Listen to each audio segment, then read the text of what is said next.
আমাদের প্রত্যেকের বাড়িতে একটি করে পাইপ বা একটা নল থাকে। এই নলের কাজ হলো ভেতরের নোংরা জল ময়লাগুলোকে বাইরে বের করে দেওয়া। কিন্তু সমস্যাটি তখন হয় যখন দীর্ঘদিন থেকে জল যেতে যেতে যেতে যেতে এক সময় জল এই পাইপের ভেতরে নোংরা জমে গিয়ে জলের রাস্তাটা শুরু করে দেয়। ফলে ভেতরে নোংরা জল আর বাইরে বেরোতে পারে না, বা বেরোলেও খুব স্লোলি যায়। ঠিক একইভাবে আমাদের শরীরের ধমনীর সাথে হয়, ব্লাড ভেসেলের সাথে হয়, রক্তনালীর সাথে হয়।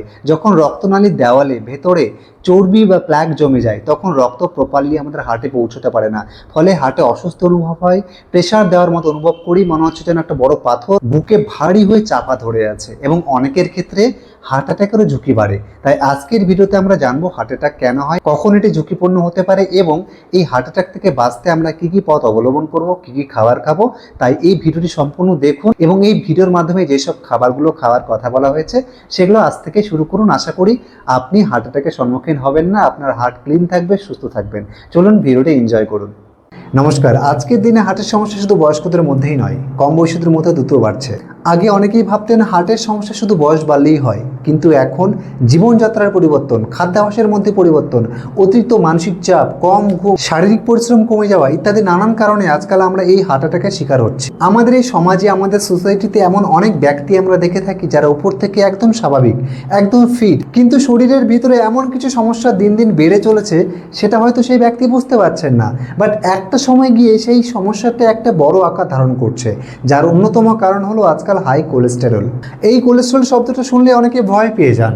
অনেকে মনে করেন যে কোলেস্টেরল আসলে কি, এটা কি সত্যি আমাদের শরীরের জন্য খারাপ, নাকি আমাদের শরীরে এটার কোনো অবদান রয়েছে। আসুন আজকে এই ভিডিওর মাধ্যমে আমরা পরিষ্কারভাবে কথা বলি কোলেস্টেরল আসলে কি, এটা আমাদের শরীরে কি ভূমিকা রয়েছে, এবং কখন এটা সমস্যার কারণ হয়ে দাঁড়ায়। আর সবথেকে বড় কথা, এটা আমরা সম্পূর্ণ হোম রেমেডিস, সম্পূর্ণ ঘরোয়া খাবারের মাধ্যমে কিভাবে হার্টের ব্লকেজ খুলে তুলব, ধমনীগুলো পরিষ্কার করব, এবং আমাদের রক্তের মধ্যে ঘুরতে থাকা খারাপ কোলেস্টেরল, যেটা হার্ট অ্যাটাকের ঝুঁকি হয়ে দাঁড়ায় একটা সময় গিয়ে, সেটাকে আমরা ধুয়ে মুছে বের করে দেব।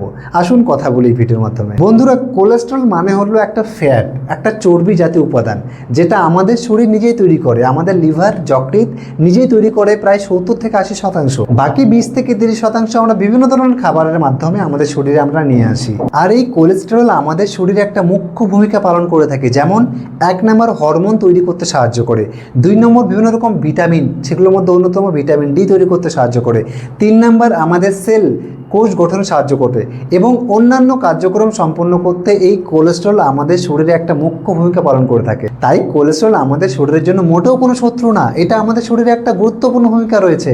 কিন্তু সমস্যাটি হলো যখন আমাদের শরীরে কোলেস্টেরল মাত্রা ছাড়িয়ে যায়, মানে এটার ভারসাম্য নষ্ট হয়ে যায়, তখনই সমস্যার কারণ হয়ে দাঁড়ায়। আর এই কোলেস্টেরলকে সাধারণত 2 ভাগে ভাগ করা হয়। একটা লো ডেনসিটি লিপোপ্রোটিন এলডিএল কোলেস্টেরল, যেটাকে খারাপ কোলেস্টেরল মানা হয়ে থাকে। অর্থাৎ এই খারাপ কোলেস্টেরল আমাদের রক্তনালীর মধ্যে, ধমনীর মধ্যে জমতে জমতে ব্লকেজ তৈরি করে। 2 নম্বর গুড কোলেস্টেরল, যেটাকে এইচডিএল বলা হয়, হাই ডেনসিটি লিপোপ্রোটিন। এই এইচডিএল কোলেস্টেরলের কাজ হলো আমাদের শরীরের মধ্যে অতিরিক্ত কোলেস্টেরলগুলোকে শরীর থেকে বাইরে বের করে দেওয়া। এখন তাহলে প্রশ্ন হলো, এই কোলেস্টেরল আমাদের শরীরে বাড়ছে কেন? এইটা যদি আমরা বুঝে যাই, তাহলে আমাদের কোলেস্টেরলের জন্য গাদা গাদা মেডিসিন আর খেতে হবে না। কারণ কোলেস্টেরল মেডিসিন আমাদের বাড়িতেই রয়েছে, আমাদের নিজের হাতেই রয়েছে। চলুন এই বিষয়টা নাকি ক্লিয়ার করে বুঝিয়ে বলি। কোলেস্টেরল বাড়ার প্রধান সবথেকে মুখ্য কারণ হলো একটি, সেটি হচ্ছে অতিরিক্ত তেলে ভাজা খাবার খাওয়া, বাইরের ফাস্টফুড, জাঙ্ক ফুড খাওয়া, এবং 2 নম্বর মুখ্য কারণ আরেকটি, সেটা হচ্ছে ননভেজ খাবার খাওয়া, যেমন ডিম, মাছ, মাংস, দুধ জাতীয় যত রকম খাবার রয়েছে এগুলো। 3 নম্বর যেটা হয়ে থাকে সেটা হচ্ছে ফিজিক্যাল অ্যাক্টিভিটি না করা। 4 নম্বর মেন্টাল প্রেশার, মানসিক চাপ। দীর্ঘদিন থেকে মানসিক চাপে থাকলে সেটা আমাদের শরীরের প্রতি একটি খারাপ প্রতিক্রিয়া ফেলে।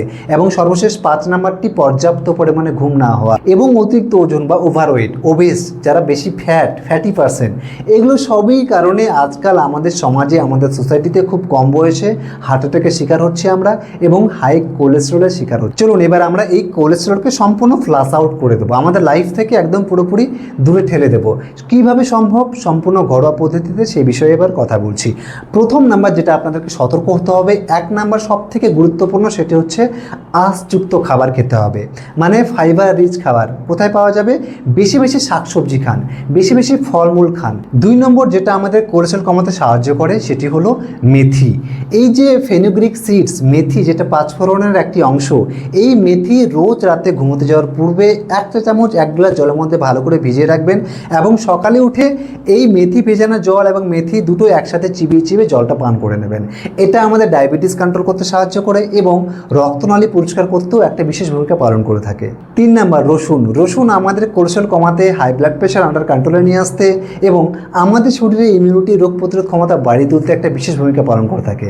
কিন্তু সমস্যা হলো এই রসুন আমরা অনেকেই ভুলভাল নিয়মে খাই, যার কারণে অনেক সময় পেটে জ্বালা পড়া করে এবং বুক ব্যথা করে। এটা খাওয়ার সব থেকে সহজ নিয়ম হলো রসুনটা থেতিয়ে নেবেন এবং 5 থেকে 10 মিনিট পরে এটা আপনি হালকা ব্ল্যাক সল্টের সাথে বা লবণের সাথে এটা আপনি চিবিয়ে চিবিয়ে খেতে পারেন এবং তারপরে হালকা কুসুম জল বা নর্মাল ওয়াটার আপনি পান করতে পারেন। 4 নাম্বার সব থেকে গুরুত্বপূর্ণ একটি ব্রেকফাস্ট বলে দিচ্ছি, এটা আপনারা আজকে থেকে খাওয়া শুরু করবেন। সেটি হচ্ছে ওটস। ওটসের সাথে বিভিন্ন রকম ভেজিটেবলস একসাথে মিলিয়ে রোজ সকালে এটা ব্রেকফাস্টে রাখুন খাদ্য তালিকায় এবং এই ব্রেকফাস্টে করার পূর্বে আপনি কিছুটা ফল রাখুন খাবার তালিকায়। ফল খাওয়ার পরে আপনি এই ব্রেকফাস্টটা আপনি নিতে পারেন। পরবর্তী খাবারটি হলো, যদি আপনি রোজ সকালে ঘুম থেকে উঠে আপনার চা লাগছে, মানে দুধ চা হোক লাল চা আপনার খাওয়ার অভ্যেস রয়েছে, তাহলে এটাকে বাদ করে দিন। এটার পরিবর্তে আপনি রাখুন গ্রিন টি। এই গ্রিন টি আমাদের সকলের জন্য, প্রত্যেকের জন্য একটা খুবই গুরুত্বপূর্ণ একটা পানীয় খাবার। বন্ধুরা, এই সব খাবারগুলো তো আপনাকে খেতে হবেই, এগুলো সুস্থ থাকার জন্য এসব খাবার খাওয়া জরুরি। কিন্তু আপনাকে একটা কথা মাথায় রাখতে হবে, কোলেস্টেরল তখন বাড়ে যখন আপনি বেশি ননভেজ খাবার খাবেন, বেশি অয়েলি খাবার খাবেন, বেশি ফাস্টফুড খাবেন, বেশি জাঙ্ক ফুড খাবেন এবং সব থেকে আরেকটি বিশেষ জিনিস মাথায় রাখবেন, একই তেলে বারবার যে খাবারগুলো রান্না করা হচ্ছে বা কিছু ভাজা পোড়া হচ্ছে সেটা বাইরেও খাবেন না এবং বাড়িতেও ব্যবহার করবেন না। এবং সব থেকে গুরুত্বপূর্ণ আরেকটি বিশেষ খাবার, সেটি হচ্ছে omega 3 fatty acid rich foods, যেমন তিসি বীজ, এই ওয়ালনাট এবং চিয়া সিডস। এই খাবারগুলো যদি আপনি আপনার খাদ্য তালিকায় রাখেন 15 থেকে 20 দিন এবং আমি যেসব কথাগুলো বলছি এগুলো যদি আপনি ফলো করেন, আমার দীর্ঘ বিশ্বাস আপনার রক্তের মধ্যে থাকা ব্যাড কোলেস্টেরল, যেটাকে এলডিএল মানা হয়ে থাকে, এটা কমতে বাধ্য হবে।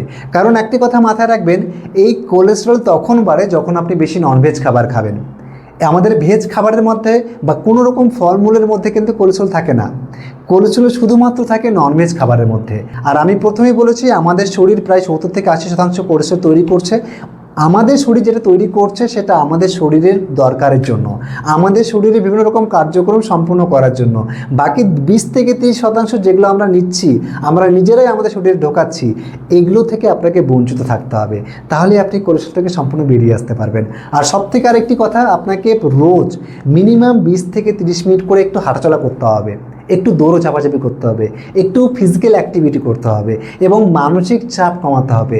রাতের ঘুম প্রায় 7 থেকে 8 ঘন্টা একটা প্রপার স্লিপ, পর্যাপ্ত পরিমাণে ঘুম আপনাকে নিতে হবে, পর্যাপ্ত পরিমাণে জল পান করতে হবে এবং সব থেকে আরেকটি খাবার যেটা প্রোবায়োটিক ড্রিঙ্ক, প্রিবায়োটিক ড্রিঙ্ক, এটার জন্য আমাদের লাগবে ফক্সটেল মিলেটস। ঠিক যেমনি আমরা ভাত রান্না করি, চালটাকে ধুয়ে তারপরে সেটাকে সেদ্ধ করি, ঠিক একইভাবে এই ফক্সটেল মিলেটস ভালো করে ধুয়ে 8 থেকে 10 ঘন্টা ভিজিয়ে রাখতে হবে।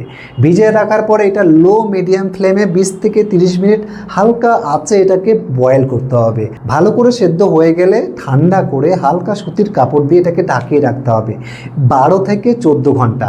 এই 12-14 ঘন্টা পরে এটাকে আপনাকে রোজ 1 গ্লাস করে যদি আপনি নিতে পারেন, তাহলে আপনাকে দুধ আর খেতে হচ্ছে না। এটার মধ্যে রয়েছে প্রিবায়োটিক এবং প্রোবায়োটিক, যেটা আপনার পেটটাকে ভালো রাখবে এবং শরীরের রক্তের মধ্যে থাকা কোলেস্ট্রল কমাতে সাহায্য করবে। এই ড্রিঙ্কটা আমি নিজে খাই এবং আমি আপনাকে পার্সোনালি সাজেস্ট করব এটা আপনি রোজ বানিয়ে খান। এই ড্রিঙ্কটি আপনার পেট ভালো রাখবে এবং রক্তের মধ্যে থাকা ব্যাড কোলেস্ট্রল কমাতে সাহায্য করবে। তো যাই হোক বন্ধুরা, এই কয়েকটা জিনিস মাথায় রাখবেন। কোলেস্ট্রল শুধু বাড়ে ননভেজ খাবারের মধ্যে, কোনো রকম ভেজিটেবলস ফ্রুটসের মধ্যে কোনো রকম কোলেস্ট্রল থাকে না এবং আনহেলদি অসচেতনমূলক যেসব লাইফস্টাইলে আপনি আছেন সেগুলো থেকে একটু বেরিয়ে আসুন। বাইরের কোনো রকম প্রসেসড খাবার, মার্কেটিং যেসব প্যাকেজেস ফুডস, এগুলো খাবেন না। বাইরের কোনো রকম খাবার বাদ দিয়ে দিন। 20 থেকে 30 দিন দেখবেন আপনার রক্তের মধ্যে এলডিএলের মাত্রা কমতে বাধ্য হবে। তো যাই হোক বন্ধুরা, আশা করে বোঝাতে পেরেছি। আজকের ভিডিওর মাধ্যমে যে মেসেজ দিয়েছি সেটা আশা করি ক্লিয়ার হয়েছে। এরপরেও কোনো রকম কনফিউশন থাকলে, বুঝতে অসুবিধা হলে এবং চিকিৎসা পেতে চাইলে নিচে দেওয়া নাম্বার রয়েছে, সেখানে কন্ট্যাক্ট করুন। আমাদের ক্লিনিকে ভিজিট করতে চাইলে ডক্টর বিআরসি ক্লিনিক শিলিগুড়ি, সেখানেও ভিজিট করতে পারেন। নমস্কার, সকলে ভালো থাকবেন, সুস্থ থাকবেন। দেখা হচ্ছে পরের ভিডিওতে।